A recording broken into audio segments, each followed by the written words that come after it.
Hi guys! Marami din ba kayo mga kagamitang plastic? Ang plastic ay isang material na binubuo ng iba't ibang mga sintetiko o semi-sintetikong mga organiko na malalambot at maaaring kortehan sa iba't ibang hugis. Alam niyo ba na halos 50% sa buong mundo ay puro plastic ang ginagamit?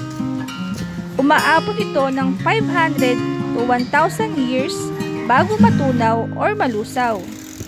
Ito ay hindi nabubulok.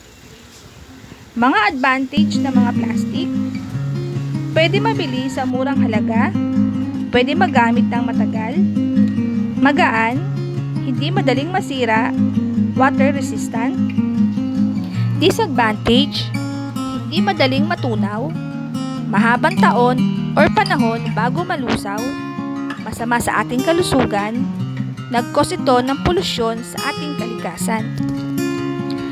Ang mga kagamitang gawa sa plastic ay pwede magamit pa sa ibang paraan para makatulong tayo sa ating kalikasan. Maraming salamat po.